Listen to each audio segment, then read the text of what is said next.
Welcome, adventurers! You've made it to the Wind Down, the live stream at the end of the Geekverse. It's a chill place to hang out here as the sun sets on another day. We're here to have a little chat, reflect on the day's successes, and prepare for a better tomorrow. So settle in with your favorite beverage this evening. May I tempt you with a cup of chamomile? Why, thank you, Dory. I would love a mug of tea this evening, but perhaps you would rather have some coffee, though I do recommend decaf this late in the evening. Or perhaps maybe a cold brew is more your style. Oh, no, thank you, Dory. A little red wine. For me, Isaac. Sounds like an excellent choice, Gandalf. Whatever you want, it's yours. Could I offer you a bourbon, a martini, an old-fashioned, or something perhaps a little stronger? Ugh, well, I mean, if that's really your thing, then okay, but I hope we can find something a bit better than that. Romulan ale. Why, Bones, you know this is illegal. I only use it for medicinal purposes. All right, now we're talking. I'm Heath, and I'll be your host. Welcome to my home. Come one, come all, writers, artists, sculptors, storytellers, board gamers, streamers, dungeon masters, fans of sci-fi, fantasy, geeks of all kinds. Whatever your fandom, you have a place here. For soon it will be time for another long rest so that we can recover our hit points, our spells, and our abilities, so we'll be ready to fight on for another day tomorrow. But first, we all need a little time to reflect. Because you've survived another long, perilous day of wilderness treks, dungeoneering, and random encounters. And that's worth celebrating. Let's tell the tale. It's time for the Wind Down. It will improve your life. It really will. Give it a chance. Here we go. Good evening, everyone, and welcome to the Wind Down. I hope that you can hear me. I have been having major technological problems over here over the past 2 hours. And for some reason, this laptop, it's an iPad, this old iPad is the only one that I can get to connect to the internet in the entire house at the moment. But it says it can run the live stream, so I said, well, all right, then let's try it. So if it's not working, well, I have no idea why I wouldn't be able to get my main computer connected to Wi-Fi. Ordinarily, I use the hard line, but why I wouldn't be able to connect my main computer to it, the hard line or the Wi-Fi, when this one's sitting here running on Wi-Fi, I have no idea. But we've got what we got. I was trying to pull together a panel for this evening. It's very good to see everybody here. It's very good. I'm going through the comments right now.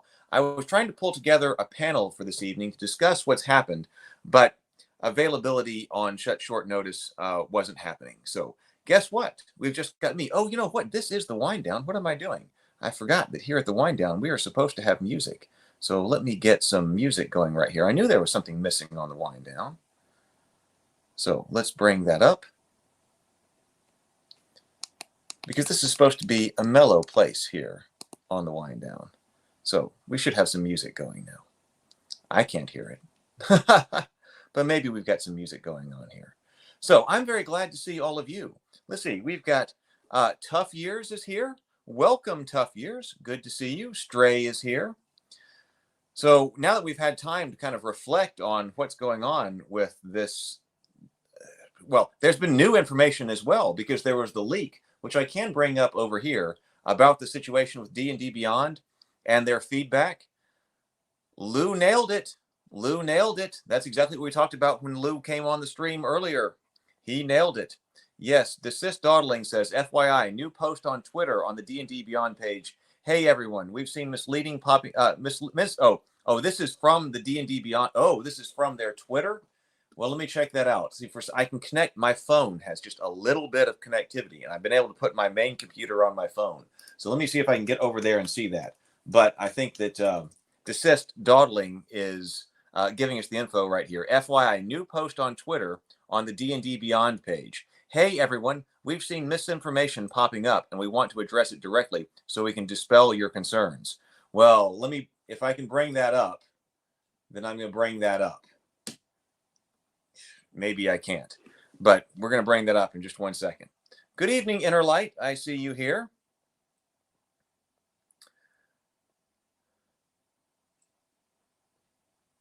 Taran Tatsuchi says, indeed, I know the OGL wasn't a draft. I hope they clear that misinformation up. Maybe that's the misinformation that they're talking about.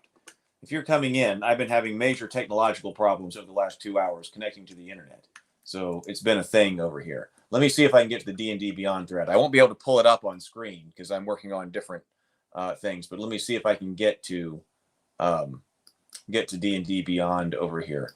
I'll try that. We'll see what they say. Because I'm not believing what they say. Yeah, Access Unit Light says, don't believe anything DnD Beyond says unless it's accompanied by supporting legal text, or in the words of Judith, PICS, contract, or it didn't happen. Oh, I do see this over here. So my main computer has enough connectivity through my phone to bring that up. Okay, we'll look at that in just a moment because I have not read through that yet because I have been trying to work with technology over here. Taryn says they can't be held to anything said in a PR document. Got to wait till it's legally binding. Yeah, but we have got to make it stick. We have got to make it stick. I want them to say, I think the line in the sand has to be drawn. And I am very pleased to say that I was, before I had the technology failures here, I was trying to watch some of the other videos about what people are saying. And I'm very pleased to see that there is this line in the sand being drawn about, they need to say what Paizo said, that 1.0A is irrevocable and not capable of being deauthorized. I think that's the line in the sand that we have got to draw, and we've got to keep doing that publicly. We have got to be doing that publicly. But as long as 1.0A stands, we can publish under that as long as we want. At least that's my understanding. Now, there was a question on the live stream this afternoon. Piano TM was coming up, and some people, Piano TM had a particular concern. I was trying to go back and find that, but I couldn't, and then I had the technology collapse. Piano TM in the chat was one of the people who was most definitive about the irrevocability and undeauthorizability of the 1.0 OGL to begin with. And he was saying something about how we might be put into some kind of new contract if we agree to it or something like that. I've been very focused. I was very focused on backward propagation. And so I missed some things about forward propagation that I started to put out in new videos and corrected that. But, I've been very interested, or, because it's the backward propagation of somebody releasing something else and saying, now this applies to other stuff. I've not been happy about that at all. And so, but if that's possible, that can happen, then we need to understand the legal mechanism by which that can happen. Oh, Barsby says, nice intro, LOL. Thank you. I'm very proud of the wind down intros and the morning grind intros. I got to work on my intros for the other shows. And in fact, I need to make some intros for this show. So we do not want morality clauses. No morality clauses either. The original OGL, or at least Inner Light doesn't. The original OGL doesn't need one. A new one doesn't need it either. I'm tired of these anti-consumer policies. Hey, Ashe Carlos, this is my first live stream and I'm loving it. Well, I wish you were actually on one where I had all of my technology functioning, so I'm glad that you're enjoying it. But ordinarily, they look even better than this and probably sound better too. But doing what I can with what I got at the moment. So let me go over here. Yep, scans here and see at least that. It makes no sense that the only thing that can connect to the internet in this house is this old iPad by Wi-Fi. But whatever, as long as it's working. I'll solve it later on. As long as it's working. Okay, so let me go over here. I'm just going to read, because I have not read this thread yet. So let's see what DnD Beyond says. DnD Beyond says, I'm reading off a Twitter thread from DnD Beyond. It says, hey, everyone, we've seen misinformation popping up, and we want to address it directly so we can dispel your concerns. And this is a thread. Okay. Rumors of a $30 subscription fee are false. I remember that being out there, but I'm not sure where that had come from. No one at Wizards is working on AI DMs. We love our human DMs too much. If you're looking for a DM, we suggest heading over to our Discord where DMs and parties are looking for players. Okay. What do we think about that? The statement that no one at Wizards is working on AI DMs. Now, I like in-person DMs, but we've got somebody who's working on an AI DM in the chat. I mean, that's Inner Light. Inner Light's been working with Chat GPU, not GPU, but the online the text service. The large language models, right? Chat GPL, or whichever one it is. I forget at the moment. I'm drawing a blank. But we've got people here who are working on AI DMs. So my question is it really plausible that Wizards of the Coast does not have anybody working on AI DMs? Now, I'm not in the chat. I mean, I'm not in their minds, so I don't know what's going on. But if you ask me, with the prevalence of AI technology, and some people have said whether or not a large language model is actually AI and so forth, and okay, that's fine. We can get into that, but I don't think it's relevant here. Talking about the use of AI as we commonly use it in common parlance today, does it make sense that Wizards of the Coast would not be working on AI DM technology? That seems implausible to me. And in fact, it seems like if they weren't working on that, they would be negligent in that, right? Because somebody else certainly is. And if they're interested in maintaining market lead in something like that, in Dungeons and Dragons, in a role-playing game space, it seems like they would have people working on AI DMs. So it may be the case that stockholders are not very happy about that statement. That what are you talking about? Now, no, we're not talking about the morality or anything else of AI DMs. I'm just saying that the statement right here that no one at Wizards is working on AI DMs seems very, very implausible to me. And if they aren't working on AI DMs and the stockholders at Hasbro hear about that, they're going to be working on AI DMs tomorrow, right? Because if they're not, then somebody else is going to clean their clock. And they probably want the best AI DMs to be associated with the Dungeons and Dragons brand. So, I do not believe that they are not looking at AI DMs. If they're not, then they are way behind on the times. They should be on the forefront of that. And if they really aren't, then somebody at Hasbro and the stockholders need to say, hey, listen, that's the coming technology, regardless of how we feel about it. The AI is coming for everything. So I'm just saying, I don't believe that. What do other people say about that? I'm going to go through here, but then we'll go back to the chat. But that's my initial opinion on that. We love our human DMs too much. If you're looking for DM, check out the Discord server where DMs and parties are looking for players. Next, we have designers whose core job it is to compile, analyze, and then act upon your feedback. Your feedback has made the game better over the past decade, and your feedback is central to D&D's future. I'm inclined to not believe that. I think this discussion needs to be held very public. I mean, this brings up an important point, that why would now I've never actually filled out anything on D&D Beyond for playtesting stuff. I never have. So I don't know anything about it specifically, like its mechanisms. But I think the point is very important. That why would you not conduct this in public, especially since you're having this problem from the perspective, of transparency and all of this. All this is going on down. So hey, send us this on this form that goes in, and who knows where that is. Why wouldn't it want to be made public? Why wouldn't you have this on the Dungeons and Dragons forums? Reply on the Dungeons and Dragons forums, and there is a team. Now, whether or not that gets propagated to the actual design team is one thing, but you could see there be a dedicated team responding to things on the forums and whatever is going on. I mean, you could see that.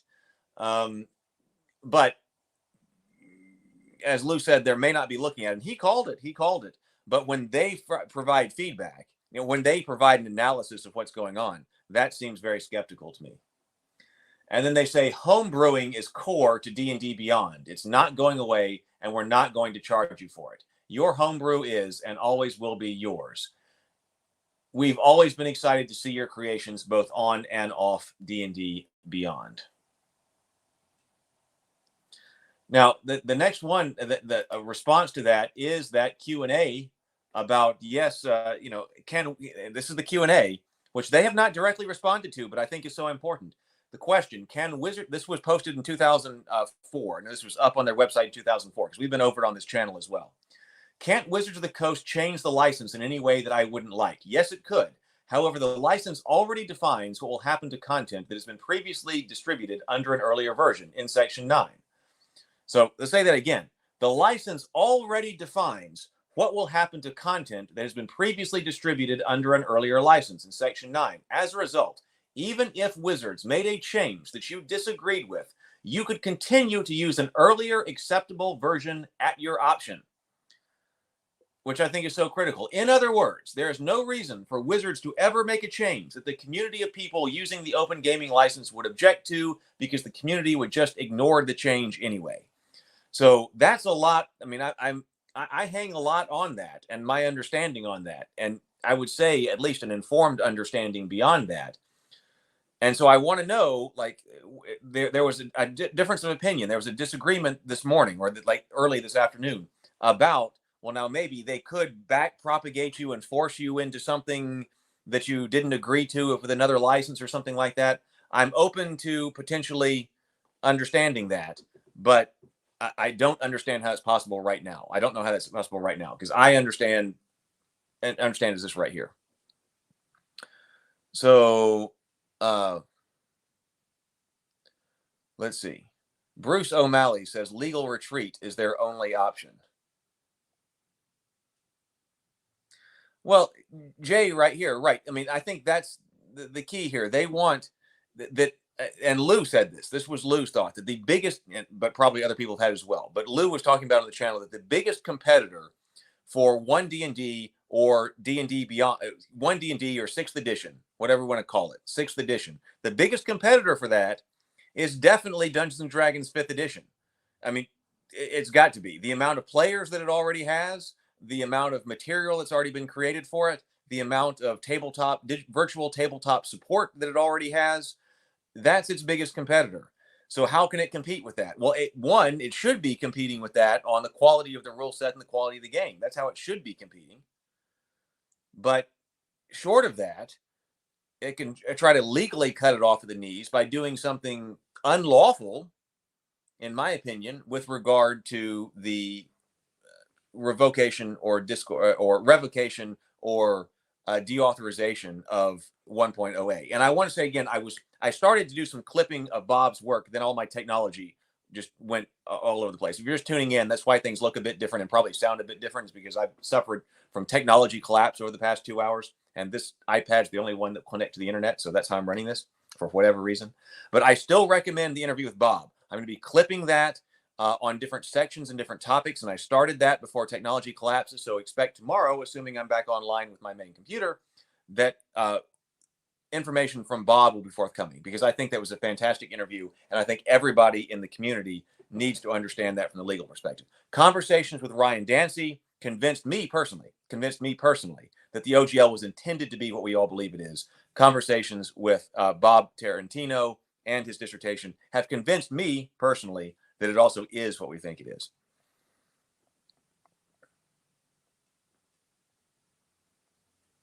Yeah, people have also, I don't personally know anything about 4th edition because I wasn't gaming at the time, so I skipped 4th edition. But people were bringing this up in chat as well. They're straight up lying. WotC has invested in this starting, I think, 4 or 5 years ago. I need to see if I can find the articles about that. Remember, 4E was supposed to go hand in hand with a virtual tabletop. Well, okay. Well, Bob comes up with something else. But I mean, that could be true. It could be this legal, there could be some weasel wording here. Because what did they say? No one at Wizards is working on AI DMs. And Bob says, no, people at DnD Beyond are working on AI DMs. That could be the case. Now, I think that it's very telling as well that all of these statements are being released through DnD Beyond, the blog of DnD Beyond, because we talked about how we assume that that's the future of D&D, that they want that to be the future of D&D, this D&D Beyond. So every time they put something out, they're not putting it out under Wizards of the Coast, because they don't want people to say, hey, go to Wizards of the Coast. It's coming up from Wizards of the Coast. They always want to connect this with D&D Beyond. And they're not even tweeting this under the official Dungeons and Dragons account. I mean, you can tell by that, I think, how much their branding is focused on D&D Beyond, and therefore what type of effort, I mean, that obviously they want this to be the future. This is where they want everybody looking at, the D&D Beyond. Okay, so Light's working on an AI, but not a DM, I don't think. It's different. I've read their work. Okay, well, Innerlight's been working on, and I haven't gotten to read it in the Discord server yet, but working on AI stuff with role-playing games and stuff like that, and apparently doing a really cool job with it. I'm really looking forward to reading more about it. So there's all that stuff that's going on too. Yeah, as Taryn points out, we love our human DMs too much. They're the ones who actually buy most of our stuff, right? And they found that out. Brian Coe. So everybody seems to be zeroing in on this. Of course, no one at Wizards is working on AI DMs, but I'm sure they have some tech company working on AI DMs for them. This way, the statement is true while still misleading to us. They haven't earned particularly great. Well, they haven't earned particularly great. They haven't earned a generous reading of their words. I agree with that. So a lot of people are picking up on that. Jay says their human DMs are the bottleneck with how many players they can wrangle at once. Remove them and you can have a lot more players at once. There's no bottleneck. This is one of their prime directives. I concur with that. How many people want to play Dungeons and Dragons versus how many people are willing to DM it? It's definitely a bottleneck. Hineni17 says, just found this channel yesterday because of the OGI brouhaha. So that's one silver lining. Well, welcome. Yes, welcome. I'm so glad that you are here. Hardly believe DnD Beyond is working on AI. That's a whole different field of belief. Yeah. So, okay. So, but let me come over here and let me read the statement that was the leak. And I have no idea regarding the authenticity of this. It just seems like a lot of people, the D&D shorts, and was talking about, Ginny D and Nerd Immersion. I reached out, but never heard anything back. But they seem to be confirming this. I do not know them personally, but this squares with what Lou was like. I think this is the situation. Yeah. You ever filled out those surveys? Nobody reads any. So I assume that this is like an email leak from somebody inside of Wizards. Yeah. Ever filled out one of those surveys? Nobody reads anything you type in those. Nobody. A senior designer said on the subject, we don't care about actual feedback. We're making the next version of the rules, not our customers. What we do care about is that they will be positively received. They went on to say, the surveys are just a temperature test on whether or not people like something. We don't want to know what armchair gamers think about what would be better rules. When asked about why the surveys have even been have a written component if nobody reads it, the answer given was, because if we don't, then they'll send it to us in emails, tweet threads, forums, etc. This way, we channel them to be not disruptive. So that's why we have to have this conversation in public. We have to continue the tweet threads. We have to continue the YouTube discussion. We have to continue the Facebook and whatever other social media, Instagram, whatever, TikTok, I suppose. We have to keep doing this in public, it seems like, because that's what other people are going to notice.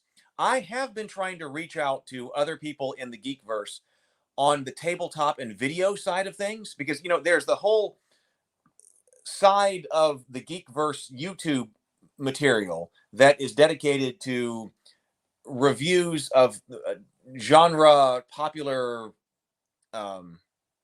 movies and TV, right? And that's an extremely popular side of what goes on in the Geekverse. And many of those channels are often consistently negative, shall we say, about things that are going on in popular genre TV and film, right? Well, okay. So we have something that they should be negative about. I mean, those people definitely like to be negative about things with popular genre stuff. But as far as I can tell, this particular controversy hasn't really broken into that side of things. There may be a little bit of change. That I've been trying to push that, but nobody writes me. I mean, they don't know me. But I've been trying to think that if some of those people would get a hold of this, because the movie's coming out, because they would want to cover this, I would assume, because the movie's coming out. So we need allies here. So I had been trying to reach out to some people about, hey, if you're interested in the state of modern movies and there's this potential boycott of the Dungeons and Dragons movie, here is something that you may want to look at.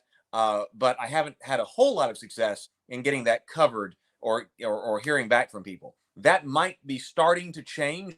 I was sending the Motley Crew. Oh, that was one thing I wanted. Not Motley Crew. Motley Fool. Very different. Motley Fool is the financial website. Motley Crew, that's something completely different. So Motley Fool. I want to bring that up.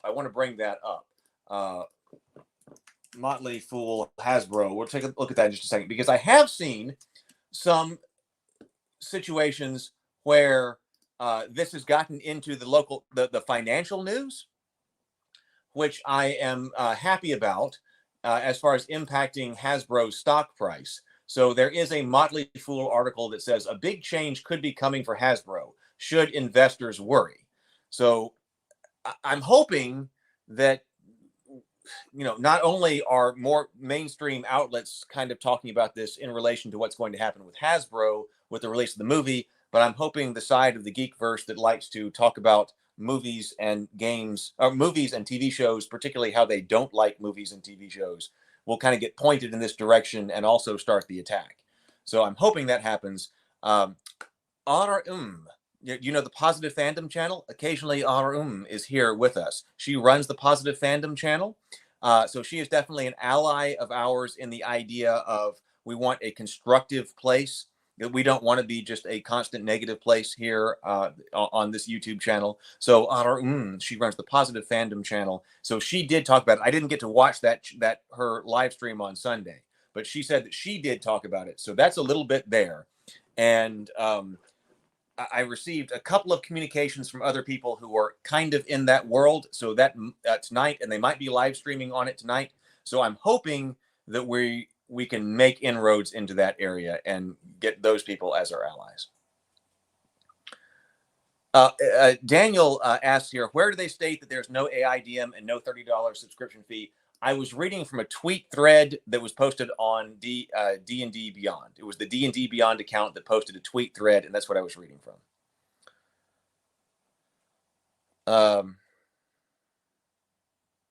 Let's see, what else is going to be said here? Michael Borrell says, honestly, an AIDM available at any time can be useful for a one-off or a scratch and itch to play whenever you can't get a group together. Exactly. That's why I can't believe they're not actually working on it. That's got to be working on it someplace. Because they know that too. They know that too. Hey, Open D&D. Good to see you. Everybody make sure you're following Open D&D as well. He's an ally. Let's see.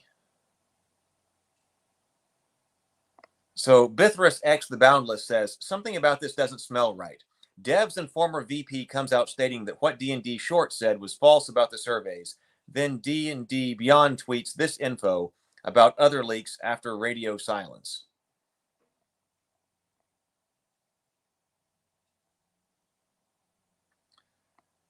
Yeah, I mean, yeah, Danny, there's a lot of stuff coming out. They seem to be putting stuff out on D&D Beyond. Like that seems to be the Twitter feed of that. That seems to be where they have been posting stuff.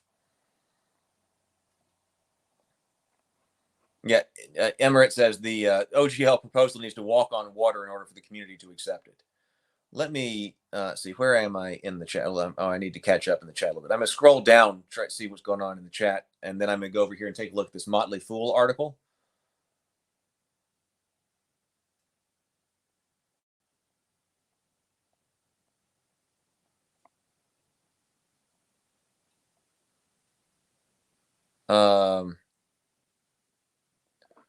Corey says, I'm not in favor of Wizards of the Coast current action, but misinformation can be easily spread right now. It can always be easily spread. So that's why, like, I don't know what the status of this is. I mean, I don't have any type of inside knowledge on that. But I do know that, for instance, Motley Fool has been publicly posting on this. So at least there are people in the financial news and people who care about stock prices.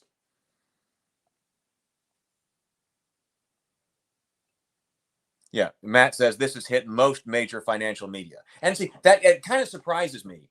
It does surprise me that I've seen this in the major financial media before I've seen it, at least on the geekverse side of things. Like I was talking about the YouTubers and things like that closely follow TVs and movies. Some of them which are gamers, like tabletop gamers, but they predominantly cover the mass market stuff. I'm just surprised that I haven't seen it there first, that it's hit the financial news before it's hit over there. And I'm not sure why that is. Maybe it's just that there's that the TV, movie, YouTube people it can be a bit of an echo. Some channels can be a bit of an echo chamber. So maybe it just hasn't gotten into that chamber yet. But I'm hoping that that if it does, that it needs to bounce around inside that echo chamber a little bit. If they have an echo chamber, this needs to get in it and bounce around a little bit. Because the financial news is covering it before that. And so I feel like there's still another wave to kind of break on YouTube and stuff and on social media. Because I feel like if it gets into some other circles on YouTube, there will be a lot more talk about this. How do you feel about that? Am I wrong about that? Have you seen it in other places that I just haven't? Like I said, Arum has covered it on the Positive Fandom channel. I got a text message from somebody who was going on a channel tonight that was going to talk about it. So maybe we're starting to have some cracks, but I have not seen that side break loose yet. So the Motley Fool does say a big change could be coming for Hasbro should investors worry.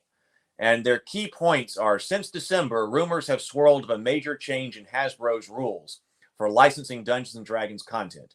In early January, a new open gaming license agreement leaked out, and Hasbro customers threw a fit. Now Hasbro is backpedaling furiously and promising to keep most of its licenses royalty-free. And so they had the next thing that says 10 stocks we like better than Hasbro. I'm not going to read this whole thing because it's most of the stuff that we already know. But like their headline next is Hasbro's D&D division is big business, accounting for up to 72% of its company profits, and it's in trouble. So, I mean, that's a big statement right there. We were wondering today on the YouTube, on the live stream, people brought up like what proportion of Hasbro is Wizards of the Coast, and then specifically what is D&D, and I didn't have those numbers at hand. And we knew it was big, but according to Motley Fool, it even says profits here. So that's even bigger. That the D&D division, I mean, that's not Magic, in Magic the Gathering. That specifically says, according to Motley Fool, that specifically says Hasbro's D&D division is big business, accounting for up to 72% of company profits, and it's in trouble. So somebody is paying attention to this on the financial side. I think that if it actually breaks loose on social media beyond the tabletop gaming side of things, it'll become even more significant. Because I don't want to. We've seen in the past when people get upset about something that's going on with a mass market movie, that people can do some damage there as far as the social media and YouTube and stuff. So either Wizards needs to fix this, or hey, all of those people need to get on it. So it says what it means for investors. I'll read this if you haven't seen it, because it summarizes the situation that we basically already know here.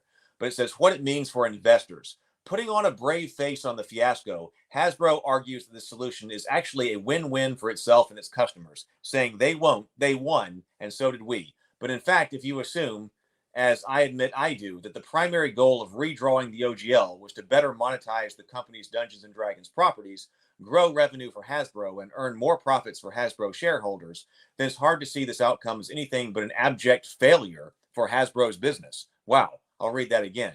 Then it's really hard to see this outcome as anything but an abject failure for Hasbro's business, from the Motley Fool.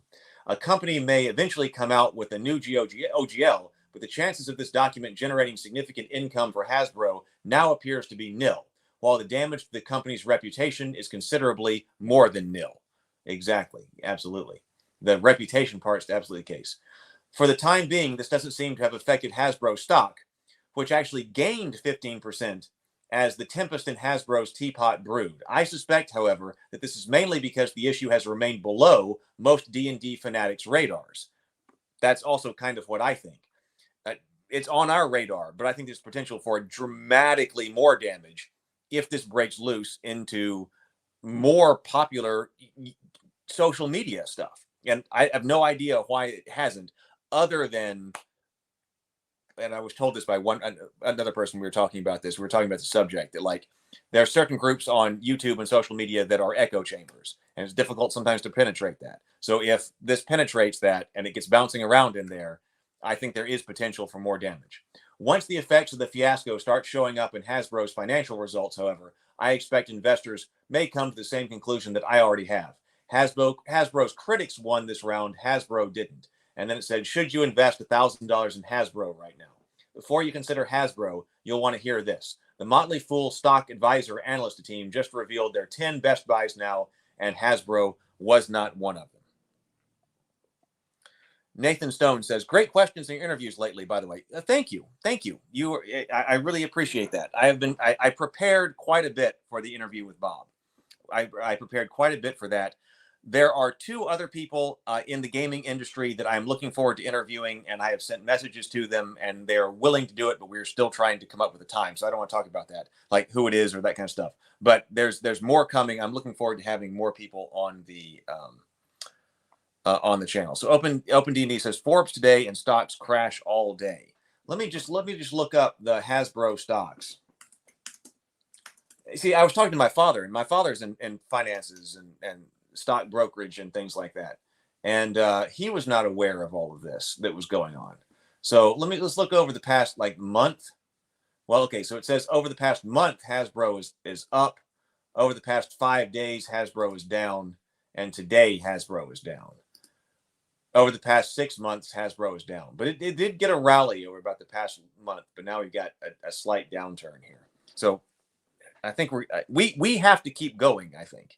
I mean, we have to keep on that pressure. I think we have to, we know what our line in the sand is, that we want to make sure that that they recognize that 1.0A is both irrevocable and cannot be deauthorized. That's the line in the sand I think we have to hold. And if we keep holding that, I think we'll break out as far as more social media goes. Okay, right. Retro Nerd Girl says, earlier today, there was a boycott D&D trending hard today. It's definitely getting traction. I heard about that. I think that was going on when I was having internet issues and I wasn't able to get on. But one of my, I don't have deep contacts or anything like that, but one person who I had been messaging about all of this information, who does have other contacts and hadn't written me back beforehand, wrote me back specifically on this on this topic specifically because D&D boycott D&D was trending. So we may be getting something about that. Yeah, Matt says it's actually kind of fun to be part of this. I just wish, the reason that I've gotten on this so hard is because it's influencing the people who, I know and friends who are publishing. And it could have been influencing me larger. I don't even know, because the books I wrote that would be published under the 1.0A, I wrote a long time ago, and they're supposed to be published, but they're sitting with the publisher, and so who knows what they are. So it could be impacting me. I don't know. My books are written, but they weren't published. But a lot of people I know are publishing under this. So I wish that it wasn't doing so much damage to them. I'm scrolling down through the chat a little bit more now. Went a bit too far here. Yeah. Ouch. Financial news have harsh words. Yeah. Yeah. That wasn't pretty. Well, I'm worried about that too. Bruce O'Malley says, I've seen them make a significant amount for Hasbro, but I haven't seen the breakout between D&D and Magic amounts. Yeah, that from the Motley Fool said 72% of profits come from D&D. I mean, that would be gigantic. Gigantic. Yeah, I'm wondering about that too, because I mean that seems enormous, especially when you think about Magic the Gathering. You're like, wait a minute. So what's Magic the Gathering doing? So that it doesn't seem like that's completely correct, right? Yeah, that sounds like it's Wizards of the Coast. That would seem more right to me. Would seem more right to me. It's been on Clownfish. Okay, so people have talked about Clownfish here. So Clownfish has talked about it. Okay, so that's Clownfish TV. I have not been following Clownfish in a long time, but I know who they are. I watched some of their videos a long time ago on the He-Man Revelation situation when there were still rumors and coming out. So okay, so that's good. I have not checked them in a long time. So maybe that's another crack, especially if it was recently. So maybe that's another crack and things are about to break loose here. Let's see. Virewolf says a contractor working on AI DMs is what I would kind of expect. And that would also mean they aren't technically working on it as D&D Beyond. Yeah, maybe that's the case. Oh, did somebody actually go through the cancellation process? Isaiah, I saw your comment earlier today before all my tech went down. I saw today the Tennecar's Tavern video about how D&D Beyond is making it to where people have to jump through hoops to cancel an account. I've never seen a cancellation process that looks so bad. That's bad. That's bad.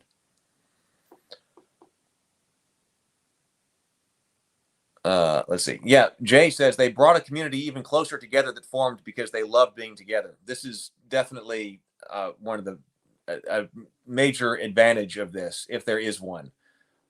I certainly feel closer to the tabletop community than I've ever found before. Yeah, it may be. I mean, that's the thing. That's the thing about news stuff like that. What do they call that effect when you read the news on something that you know about and you're like, wait, that can't possibly be right, and you realize how much of other things that. But nonetheless, for our side of things, it kind of makes the point that hey, if this is big enough, then hopefully other people will notice. And I wonder now.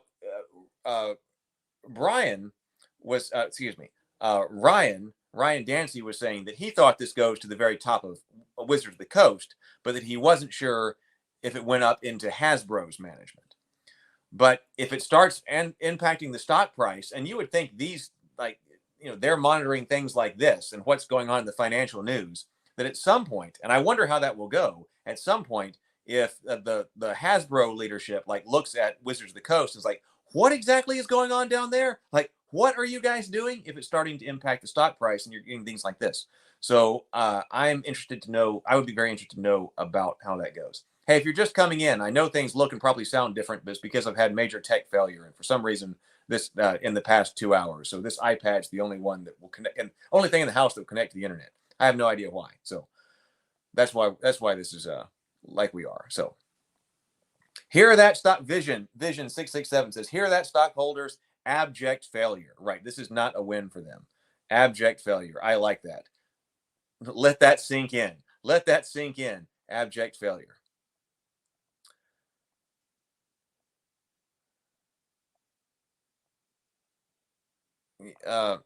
Well, right. See, that's more of the language here. Actually, I haven't read any official statement from D&D saying that a new license wouldn't be royalty free, just that wouldn't be a reporting requirement. Yeah, depending on how you read that statement. Well, Kevin says that last bit is normal motley fool. End of article spam. It looks like they aren't saying anything good or explicitly bad in that article. Yeah, that's kind of seemed like it was trying to get you to click on to the 10 best buys now. You're like, what are they? What are the best buys then?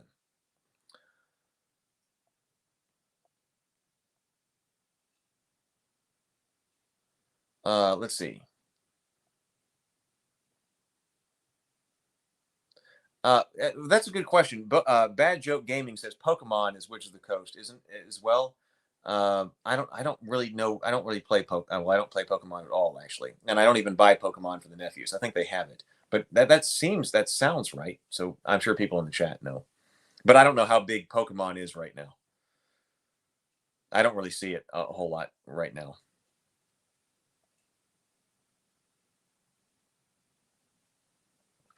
Let's see. We got evil silly putty. I like that name. Evil silly putty says looked up the D&D is 75% Hasbro's profits thing real quick. It may just be for the first quarter's profit. The real percent is 22%. Isaiah says there are rumors that Wizards is being basically milked for all it's worth, so individual IPs could be sold off, and eventually WotC can be sold at a fire sale. Well, could be. We talked about how things tend to aggregate upward, and that's what happens. I don't like that part of the corporate geekdom, as I call it, that it seems like all of our IPs, get increasingly aggregated into one mega corporation. Somebody was like on the chat today was like, well, when is it going to be that Disney owns Dungeons and Dragons? And I would hate that. I prefer to have less centralization in all of our favorite IP and franchises. But yeah, I mean, if it gets bad, would they sell it off? The Ryan Dancy was talking about that like he had some very interesting analysis there on the stock side of things. He said that like what would happen if you just spun Wizards of the Coast off from Hasbro? That it might have the same stock value as Hasbro. And then, but Hasbro's would not fall by the same amount. So that was really interesting to me. Yeah. Pokemon. Oh, the Pokemon license was lost in the early aughts. Okay, so it was, but it's not anymore. Okay. So okay, so that's WotC used to have Pokemon license, but they don't have it anymore. Okay, so that's why I might have associated, and some people may have associated them with WotC. Well, some people have brought that up. I had no idea who that guy is. Now, other people apparently have looked into it more, but the Blink guy, what was his name? I forget his name, but that was I didn't know who that was. So I was really interested to know what that person's position was, and apparently nobody really knew him. At least as I was watching different YouTube videos, they were like, "Oh, well, that's blah blah blah." So I was wondering who had that positions. So, okay, so what is happening here? Valiant Shadow Production says, was disappointed to see shorts back down so quickly from the latest leaks. Not a great look. Hope that doesn't hurt the momentum of this movement too much. So, wait a minute. So, I don't know D&D shorts. So he retracted this statement. Let's make sure we have the right. Did he post something to? Okay, I'm going over to D&D shorts. If I can get to it with the internet the way it is.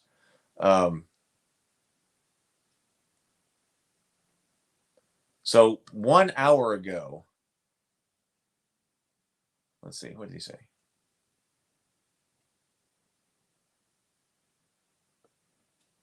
So he said 2 hours ago, he said, today I was passed along information regarding UA, I guess that's Unearthed Arcana survey collection at Wizards. I was told this by two inside sources, both of whom have been verified by multiple people, that one D&D playtest material were not being reviewed. However, Winning R, former VP at Wizards of the Coast, has come forward and stated that written survey material under his watch was checked and was reviewed.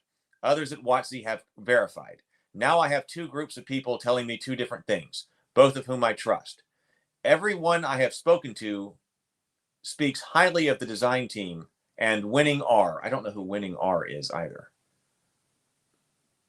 See, even though I ran the tabletop game publishing company for a while, a small one, it's not. I was not well connected to the whole tabletop network of people.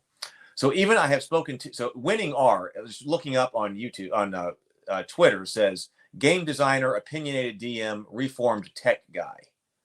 That's all it says. So everyone I have spoken to speaks highly of the design team and Winning R.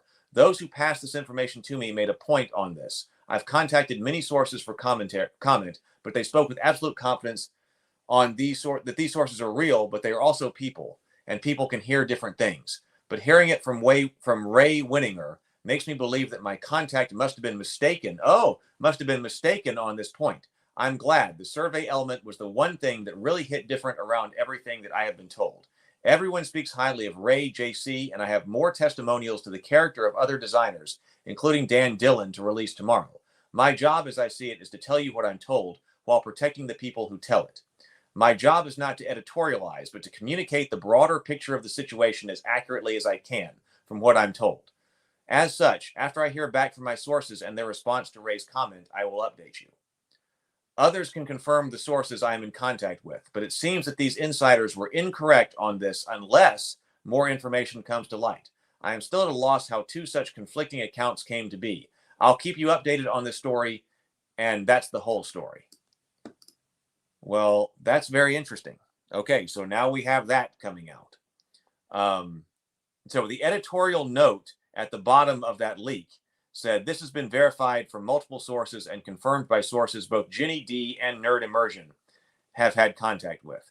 I understand it's hard to believe. I reached out to Ginny D.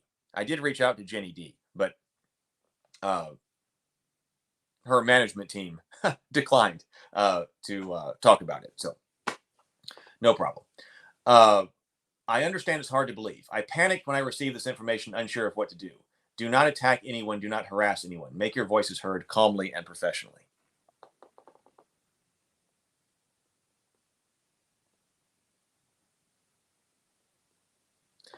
Inner Light says, but I'm not that worried about the OGL thing. I mean, I'm kind of worried because of the other publishers, but I'm not sure that will affect me personally that much. Yeah,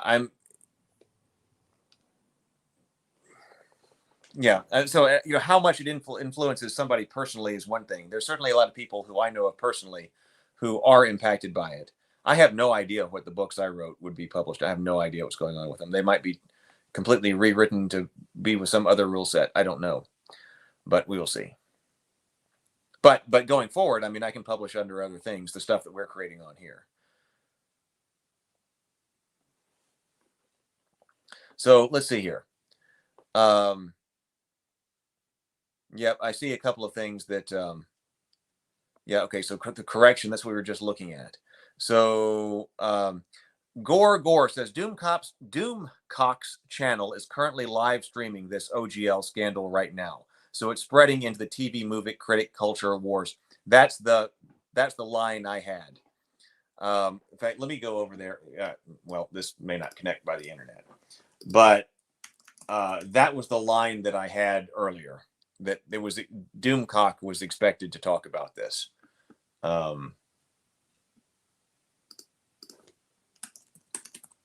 So other people who are in that circle may pick it up from him. So yeah, pop culture breakdown. Yeah, okay. So pop culture breakdown. D&D controversy as WotC tries to muscle fans. Okay, I guess that's in that sphere. That's in that sphere. So, all right. So he is talking about it. Eric Green's Groen, says it's technically not conflicting. Both of these can be true. While he worked there, he did. Now, under his new management, they didn't. Well, I kind of thought about that because I don't know this person, but if it did say Winninger, our former VP at WotC, has come forward and stated that written survey material under his watch was checked. I mean, I took kind of note of that too. So do we know? I would be interested to know. So he's the former. So when did he leave? What? Oh, wait a minute. I don't know these names like I should. I was just talking about the games themselves before all this started. So when did he leave? Is he the guy that this new guy that was talking replaced? So let me see. What is? So in October 2022. Okay, October of 2022, Winninger announced that he had left Wizard of the Coast, according to Wikipedia. So that wasn't all that long ago. So who replaced him? Was it this guy that posted this? The executive who posted this? So many things to go through here. So he got replaced by, where is my working conversation? Yeah, okay, Kyle Brink, not Blink, Brink. So did Ray get replaced, or when he left, did this Kyle Brink guy come in? Because you're right, both those things could be true. Both of those things could be true. It could completely have been the way that Ray. I don't have any idea what. I don't know him personally at all or anything like that. Just saw his Twitter account, but it could completely be true that was the way that it was under Ray. But now, since October, things have changed. That could absolutely be the case. Well, and that's true. I think it means very much depends on the meaning of reviewed. It certainly does.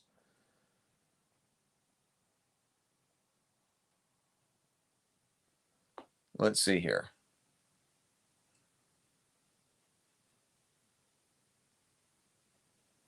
You think Stray says, I think D&D Shorts just lost his Twitter channel?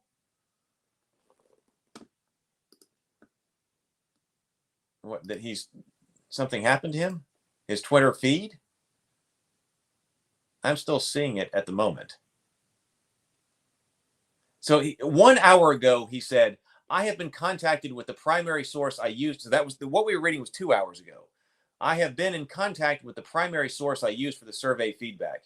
Here you will see my email and their response fed through a syntax paraphraser. I will continue to share all I have. Tomorrow, you'll have everything I've received, then I'm done.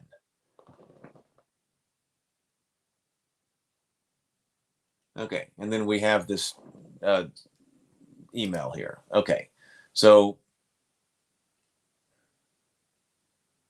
well, I guess we will see.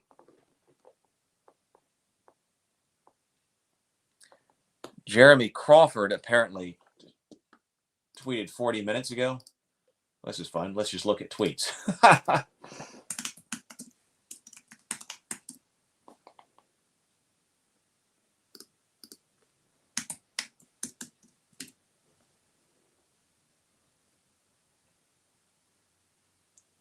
Jeremy Crawford. Okay, yeah. So this is lead rules designer at Dungeons and Dragons. I do follow him. Rules leader of Dungeons and Dragons at Wizards of the Coast. Lead designer of the Player's Handbook. So 45 minutes ago, ever since D&D Next, community feedback has been the beating heart of our design team's work on D&D. In the thread below, Mackenzie lays out how feedback on Unearthed Arcana, including one D&D Unearthed Arcana, played a key role in our design process. So this is, he's quote tweeting Mackenzie DeArma, who is the game designer, Wizard of the Coast, world builder, critical role, DM for Gale Song, all of that. So, hi, actual WotC staff and D&D designer here. I'm credited on several UA releases, and I've made edits to that content based on the qualitative and quantitative survey results. Let's walk through what happens behind the scenes of a UA, shall we? We design player-facing mechanical element. This is a tweet thread. We design player-facing mechanical elements that we hope to include in a future project. Then we place those mechanical elements into a UA document and release it to see what our player base at large thinks of it. We release a survey about the UA. 3, the survey information is collated by members of the team. It's broken down into 2 parts, quantitative satisfaction expression as a percentage and summary of qualitative feedback trends noticed in the comments. That summary is reported back to the products team. The designers on the product team then make edits to the mechanical elements based on the feedback summary. If satisfaction doesn't meet our quality standards, we'll re-release the mechanical content to a follow-up UA. This is a proven process. Take, for example, the Mages of Strixhaven UA, where we tried to create a subclass that would have been taken by multiple classes. Fun fact, that was my first UA. We did, as studio designers, want that to work? Yes, but it didn't. And we learned that it didn't because of the UA process. We learned that it wasn't something a majority of our players wanted. We also learned that small percentage of that design did bring joy. We salvaged those elements, redesigned them, and put that change in the book.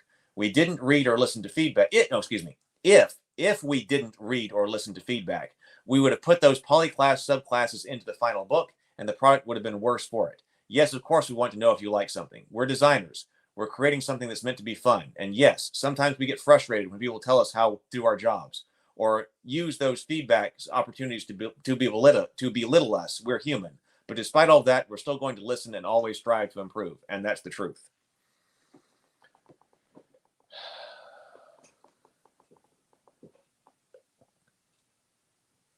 Yeah, I'll refresh what I see on, the D&D shorts. Where did that go? I'll try to go to it under a private browser. Actually, hold on. Let me try that. You would think if he got nuked off Twitter, I mean, that would be a big thing. I'm still seeing him here. Let me try to pull this up on a private window.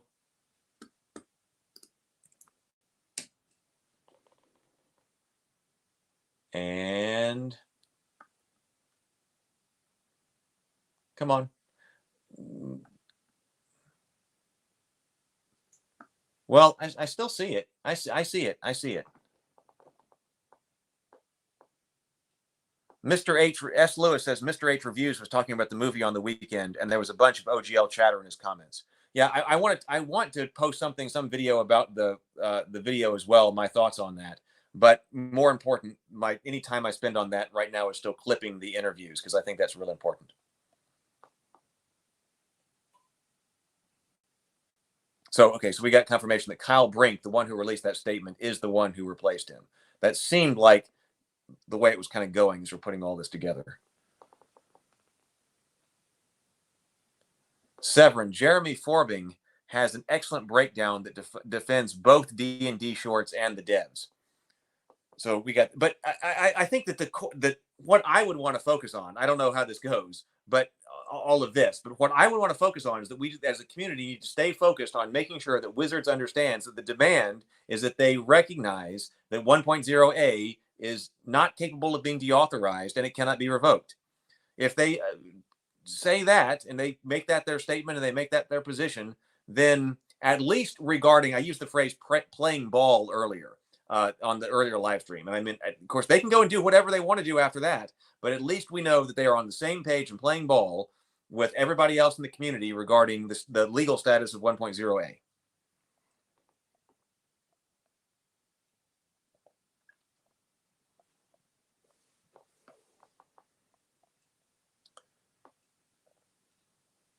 Yeah, this is breaking news you don't get with the mainstream.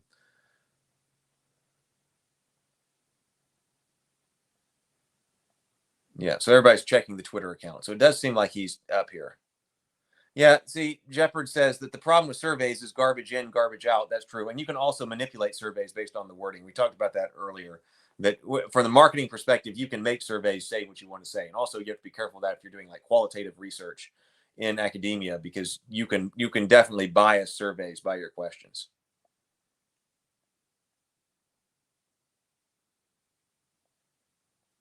Let's see.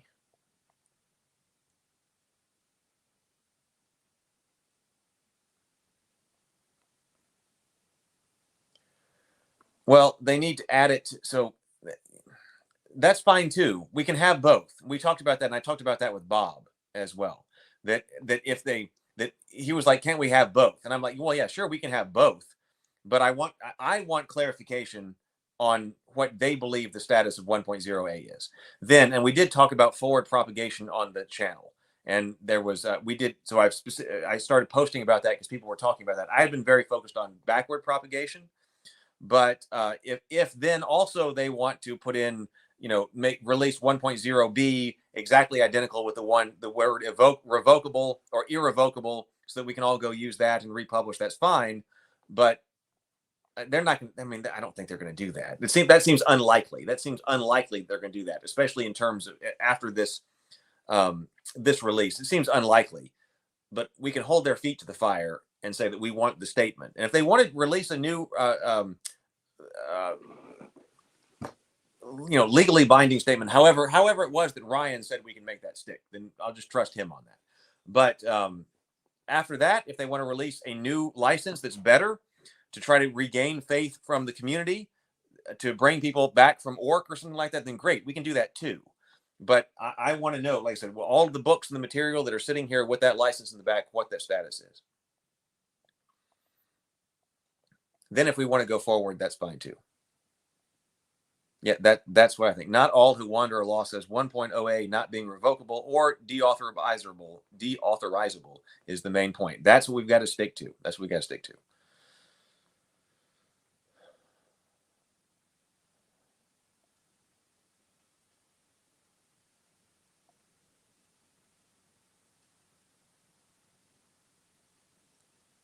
Well, let's see. Thank you for the Discord link, Stray. Thank you for putting that in there. Okay, well, I guess that's our situation. Tomorrow, I was thinking for the morning grind, we would take a look at the Pathfinder DMG that's inside the core book. If there's breaking news, then we can talk about breaking news. But as far as I am concerned, the news now primarily swings around WotC. I suppose the Orc release would be breaking news. But, we talk about the different types of RPGs that are coming out with Black Flag. We talked about the Black Flag RPG and also the Cool Name RPG. We talked about that this afternoon. So there are those kinds of projects going on. But as far as real news around this, it seems primarily to me to be around WotC, like they're released today. Because at least in my mind, I'm clear on the intent and the legal status. Now, other people clearly in the comments disagree, but I'm sort of clear on that after Bob and Ryan. So I think we continue working on game stuff. So I want to. We'll be looking at Pathfinder in the morning. I really appreciate everybody being here and hanging out for this kind of crazy wind down because my technology is just going crazy. So, but I wanted to be here anyway, and I'm glad that I was able to be here at least on this iPad. So, thank you so much, everybody. I can't even play Goodnight Sword because it's not on this iPad. So this is kind of a crazy wind down, but thank you so much for being here with me. If you are watching on replay, thank you so much for watching on replay. I will see everybody, assuming the tech works, tomorrow at 9:30 a.m. Central for the morning grind. We'll be taking a look at the Pathfinder DMG. See you then.